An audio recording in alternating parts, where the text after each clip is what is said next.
जय Hind all of you. Madhya Pradesh के इतिहास की वीडियो लेक्चर की सीरीज में आज हम डिस्कस करने वाले हैं महाकाव्य काल को। जी हाँ, महाकाव्य काल के अंतर्गत हम बात करेंगे रामायण और महाभारत के बारे में। जी हाँ, लेकिन यहाँ पर यह बात आपको याद रखना है कि हमें सिर्फ वही पार्ट यहाँ पढ़ना है जो मध्य प्रदेश से जुड़ा हुआ है। मतलब कि यहाँ पर उन्हीं स्थलों की बात की जाएगी जो मध्य प्रदेश से जुड़े हुए हैं और आपके एग्ज़ाम में भी पूछे जाने की संभावना है। लेकिन उससे पहले मैं आपको बताना चाहूँगा कि यदि आप हमसे फेसबुक या यूट्यूब के माध्यम से जुड़ना चाहते हैं तो आप सर्च कर सकते हैं सिद्धार्थ यादव एजुकेशन। इसके अलावा टेलीग्राम ऐप से जुड़ने के लिए आप सर्च कर सकते हैं सिद्धार्थ_यादव_एजुकेशन। जैसे कि आप सभी को पता है कि महाकाव्य काल के अंतर्गत रामायण और महाभारत के बारे में बात की जाती है और इसी को आधार बनाते हुए हम मध्य प्रदेश के विभिन्न स्थलों और उनकी भूमिका का वर्णन करेंगे आज के इस वीडियो में। वाल्मीकि रामायण की यदि हम बात करें तो इनके अनुसार श्री राम भगवान ने सबसे ज़्यादा समय दंडकारण्य जो कि बस्तर में स्थित एक वन है वहाँ पर बिताया था। और ये जो दंडकारण्य बस्तर है ये छत्तीसगढ़ राज्य में स्थित है। ये कहाँ पर है तो आप देख लीजिए, ये जो आपको मध्य प्रदेश दिखाई दे रहा होगा और इसके नीचे आपको दिखाई दे रहा होगा या पूर्व दक्षिण की तरफ आपको या दक्षिण पूर्व की तरफ आपको छत्तीसगढ़ राज्य दिखाई दे रहा होगा। यहीं पर आपको ये लिखा हुआ दिख रहा होगा बस्तर। यहीं पर दंडकारण्य वन माने जाते हैं महाभारत काल के और यहीं पर सबसे ज़्यादा समय बिताया था। इसके अलावा छत्तीसगढ़ में जो कुश थे, राम भगवान के जो पुत्र हुए थे लव और कुश, उसमें से जो उनके दूसरे पुत्र थे कुश, उन्होंने दक्षिण कौशल यानी छत्तीसगढ़ राज्य पर शासन किया था। वही हम बात करें जो राम भगवान के भाई थे शत्रुघ्न, उनके पुत्र थे शंभुघाती और इन्हीं शंभुघाती ने मध्य प्रदेश की विदिशा जिले पर शासन किया था। इसी समय जो सतपुड़ा और विंध्याचल क्षेत्र था वहाँ पर निषाद जाति, याद रखिएगा ये आपको एग्जाम में पूछा जा सकता है कि इस समय कौन सी जाति निवास करती थी सतपुड़ा और विंध्याचल में, तो निषाद जाति। और ये कहाँ है तो यहाँ पे याद रखिएगा कि ये जो जिले आपको दिखाई दे रहे हैं यहाँ से आपको मिलेगी नर्मदा नदी जाते हुए और इसी नर्मदा नदी के ऊपर यहाँ पर है विंध्याचल पर्वत और इसके नीचे है सतपुड़ा और इसी क्षेत्र में निवास करती थी निषाद जाति। सो होपफुली ये भी पार्ट आपको समझ में आ गया होगा। अब मध्य प्रदेश के प्रमुख स्थल की बात की जाए जो कि श्री राम भगवान से जुड़ी हुई है तो यहाँ पर मध्य प्रदेश का जो सतना जिला है, इस सतना जिले के चित्रकूट में अनेक ऐसे स्थान हैं जो रामायण काल से यानी कि त्रेता युग से जुड़े हुए हैं और यहीं पर वनवास के समय श्री राम भगवान ने अपना समय बिताया था। अब चित्रकूट की यदि मैं बात करूं तो ये मध्य प्रदेश और उत्तर प्रदेश की सीमा पर स्थित है।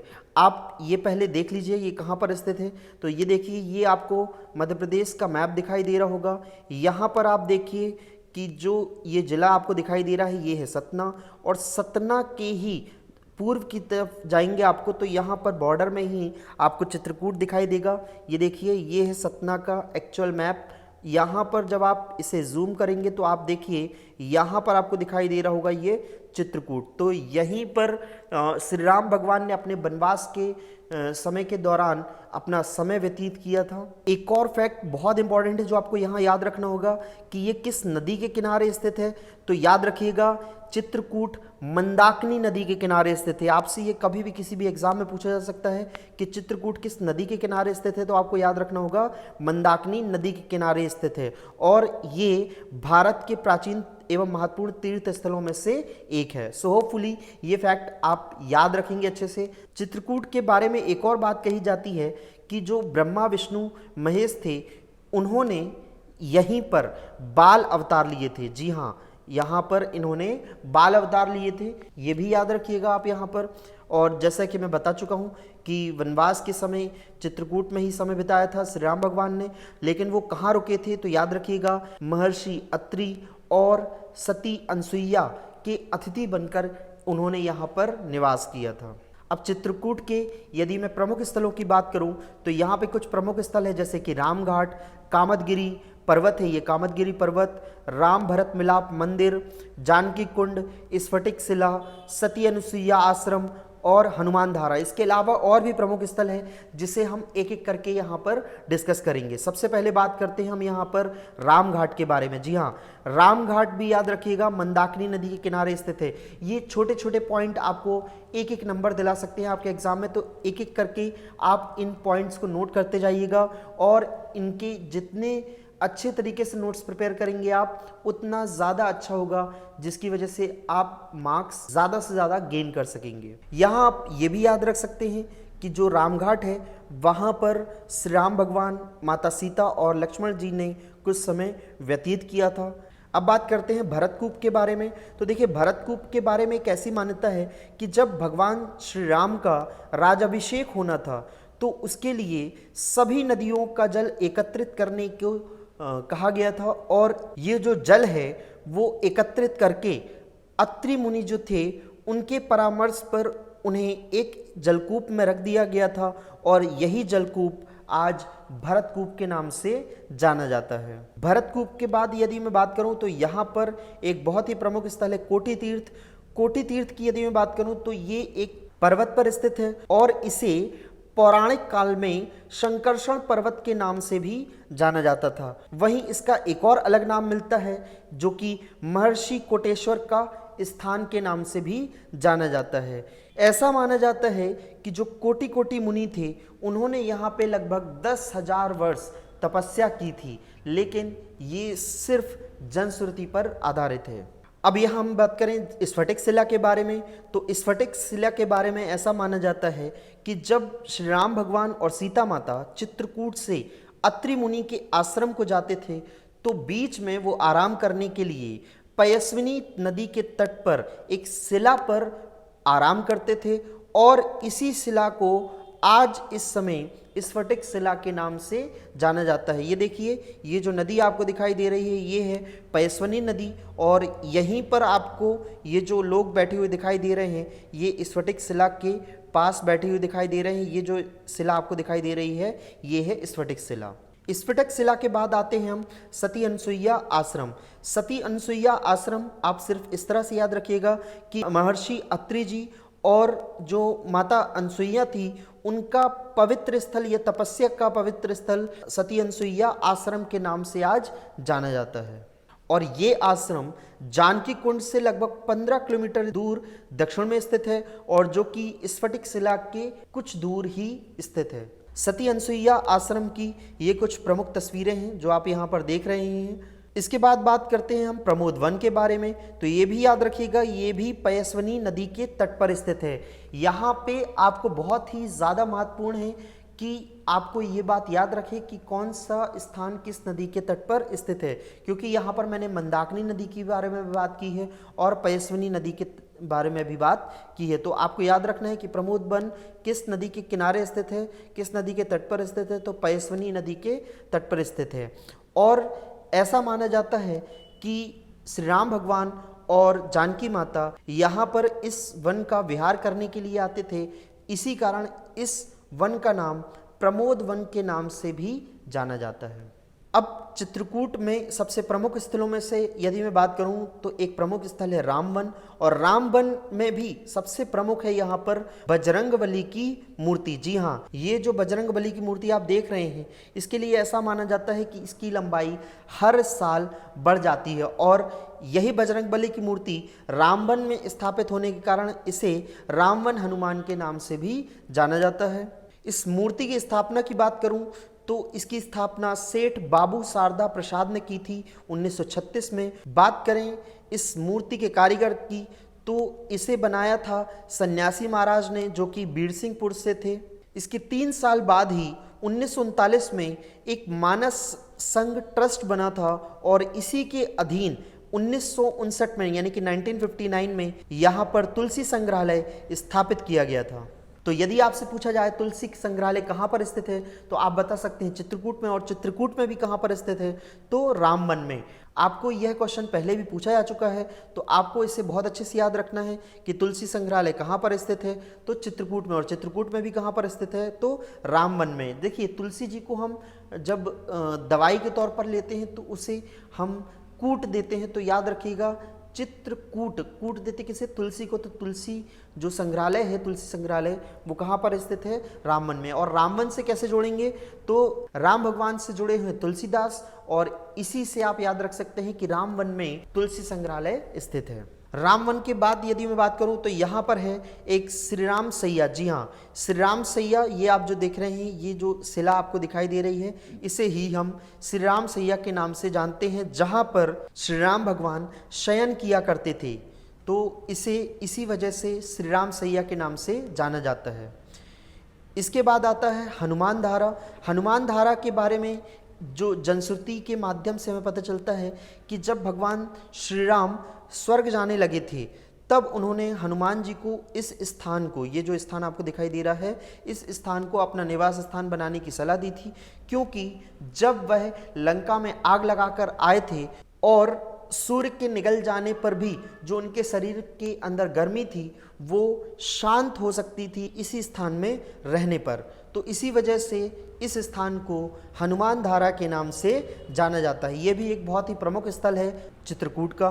इसके बाद आता है जानकी कुंड। जानकी कुंड भी याद रखिएगा, मंदाकिनी नदी के किनारे स्थित है। मैं पहले ही बता चुका हूँ कि यहाँ पर जो भी स्थल हैं उन्हें नदियों के किनारे, यानी कि वो किस नदी के किनारे स्थित है, ऐसे प्रश्न उनसे पूछे जा सकते हैं। तो आपको याद रखना है जानकी कुंड किस नदी के किनारे स्थित है, तो मंदाकिनी नदी के किनारे स्थित है। और इसी जानकी कुंड के पास राम जानकी रघुवीर मंदिर और संकट मोचन मंदिर भी स्थित है। जानकी कुंड के बाद यदि मैं बात करूं तो यहाँ पर एक भरत मिलाप मंदिर है। भरत मिलाप मंदिर भरत मिलाप नाम से क्यों जाना जाता है, तो जब श्री राम भगवान अपने पूरे राज्य को छोड़कर वनवास के लिए वनों में आ गए थे, तब उनसे मिलने के लिए भरत आए थे, और यहीं पर ये जो मंदिर आपको दिखाई दे रहा है, ऐसा माना जाता है कि यहीं पर उनका मिलाप हुआ था, और इसी वजह से इस स्थान का नाम भरत मिलाप के नाम से विख्यात हुआ। आज भी इस स्थान पर श्री राम भगवान के पद चिन्ह देखे जा सकते हैं। इसके बाद हम बात करेंगे कामदगिरी पर्वत के बारे में। तो कामदगिरी पर्वत के बारे में ऐसा कहा जाता है कि यहाँ पर भी कुछ समय बिताया था श्री राम भगवान ने, और ये जो कामदगिरी पर्वत है ये एक धनुषाकार पर्वत है। जी हाँ, ये भी आपको एग्जाम में कभी पूछा जा सकता है कि किस आकार का है, तो ये जो कामदगिरी पर्वत है वो धनुषाकार का है। इसी पर्वत पर एक विशाल झील है जो सभी को अपनी ओर आकर्षित करती है। तो ये थे मध्य प्रदेश के प्रमुख ऐसे स्थल जहाँ पर श्री राम भगवान से जुड़े हुए स्थान स्थित हैं। ऐसे ही काफ़ी सारे स्थान जो पूरे भारत में स्थित है, इन सभी को मिलाकर एक पथ यहाँ पर स्थापित किया जा रहा है जिसे राम वन गमन पथ के नाम से जाना जाता है। और इसी को आधार बनाते हुए मध्य प्रदेश में भी राम वन गमन पथ का डेवलपमेंट यानी कि विकास किया जा रहा है, जो कि अभी ठंडे बस्ते में है। आगे चल के इस पे निश्चित ही आपको कोई ना कोई न्यूज़ दिखाई देगी, जो कि अभी ऑलरेडी कुछ महीने पहले आपको दिखाई दे रही थी। जैसे कि ये जो न्यूज़ है 9 अगस्त 2020 की है, जिसके अंतर्गत यहाँ राम वनगमन पथ के डेवलपमेंट की बात की गई है। अब जो मध्य प्रदेश में राम वनगमन पथ यहाँ डेवलप किया जा रहा है वो किस तरह से डेवलप किया जाएगा, तो देखिए ये जो चित्रकूट है जिसकी हम बात कर रहे थे, यहीं पर कामतानाथ टेम्पल से होते हुए स्फटिक शिला, गुप्त गोदावरी, सती अनसुईया, सलेहा टेम्पल जो कि पन्ना में है, मैहर टेम्पल, बड़वारा, कटनी, रामघाट, शाहपुरा राम टेम्पल, सीतामढ़ी, अनूपपुर और अमरकंटक, इस तरह जो मार्ग है वो विकसित किया जाएगा जिसे हम राम वनगमन पथ के नाम से जानेंगे। और ये उत्तर प्रदेश से आएगा और ये जाएगा कहाँ पर, तो छत्तीसगढ़ में। तो ऐसे कोई भी प्रश्न आपसे पूछे जा सकते हैं आपके आने वाले एग्जाम में। आपको यहाँ पर इन छोटे छोटे पॉइंट्स को अपने पास याद रखना है और अच्छी तरह से याद रखते हुए इन्हें नोट डाउन भी करना है। अब महाकाव्य काल के अंतर्गत जब यहाँ हम रामायण कालीन त्रेता युग के बारे में पढ़ चुके हैं, तो इसकी समाप्ति के बाद अब हम बात करने वाले हैं यहाँ महाभारत कालीन द्वापर युग के बारे में। और यहाँ की एक प्रमुख घटना थी जो थी महाभारत युद्ध।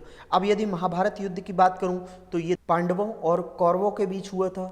और यदि मैं बात करूँ कि मध्य प्रदेश के ऐसे कौन से प्रमुख राज्य थे जिन्होंने पांडवों का साथ दिया था, तो मध्य प्रदेश के प्रमुख राज्य थे वत्स, काशी, चेदी, कारुष, दर्शान और मत्स्य जिन्होंने महाभारत युद्ध में पांडवों का साथ दिया था। वही मैं बात करूं कौरवों की, तो ऐसे राज्य जिन्होंने कौरवों का साथ दिया था तो वो थे महेशमती, अवंती, भोज, अथंक, विदर्भ, निषद और वृष्णी। ये सभी की सभी महाभारत कालीन जो स्थल हैं ये मध्य प्रदेश में स्थित थे, क्योंकि काफ़ी सारे जो स्थान हैं वो मध्य प्रदेश में नहीं पाए जाते हैं, लेकिन तात्कालिक मध्य प्रदेश में या मध्य भारत क्षेत्र में ये स्थान सम्मिलित थे। आज के समय की यदि मैं बात करूं तो महेशमती यानी महेश्वर, उज्जैनी, कुंतलपुर जो कि मुरैना में है और विराटपुरी जो कि प्रमुख नगर हैं जो महाभारत प्रमुख स्थल के तौर पे जाने जाते हैं। इसके अलावा और भी महाभारत काल के प्रमुख स्थल हैं जो यहाँ पे आपके लिए काफ़ी प्रमुख हैं। जैसे कि यहाँ मैं बात करूँ कुतवार। ये जो कुतवार है ये मध्य प्रदेश राज्य के मुरैना ज़िले में स्थित है। जी हाँ, इसे कुतवार या कुटवार के नाम से जाना जाता है, लेकिन महाभारत काल में इसे कुंतलपुर के नाम से जाना जाता था। और ये कुंतलपुर क्यों कहा जाता था? क्योंकि यहाँ जो पांडवों की माता थी कुंती, उनका जन्म हुआ था, इसी वजह से इसे कुंतलपुर के नाम से जाना जाता है। इसके बाद आता है अंकपात, जो कि महाभारत काल में सांदीपनी आश्रम के नाम से जाना जाता था। और इसी सांदीपनी आश्रम में श्री कृष्ण भगवान और बलराम जी ने 64 विधाओं और 64 कलाओं का ज्ञान प्राप्त किया था। इसके बाद यदि मैं बात करूं पांडव फॉल के बारे में, तो ये जो पांडव फॉल है ये मध्य प्रदेश के पन्ना जिले में स्थित है। जी हाँ, ये जो पांडव फॉल है इसके बारे में ऐसा माना जाता है कि जब पांडव जुए में हार गए थे तो हारने के बाद ये गुप्त रूप से निर्वासित होकर, मतलब हस्तिनापुर से निर्वासित होकर यहाँ पर निवास किए थे। और इसी के पास जो एक गुफा है यहीं पर उन्होंने अपने हथियार छिपाए थे। और ये जो जलप्रपात है इसी वजह से इस जलप्रपात को आज पांडव फॉल या पांडव वाटरफॉल के नाम से जाना जाता है। सो होपफुली ये जो प्रमुख स्थल थे महाकाव्य काल से जुड़े हुए जो मध्य प्रदेश में स्थित हैं वो आपको समझ में आए होंगे। इनकी स्थिति और इनकी जो महत्व हैं वो समझ में आए होंगे, और इससे जुड़े हुए फैक्ट कि कौन सा स्थल किस नदी के किनारे स्थित है और किस वजह से वह स्थल पहचाना जाता है। तो ये काफ़ी हद तक आपके फैक्ट क्लियर हो गए होंगे। ऐसे ही और भी कुछ फैक्ट मैं आगे के वीडियो में लाता रहूँगा और कोशिश करूँगा कि आपको ये सभी अच्छी तरह से समझ में आए। तो मिलते हैं अगले वीडियो में अगले टॉपिक के साथ। तब तक के लिए जय हिंद, जय भारत।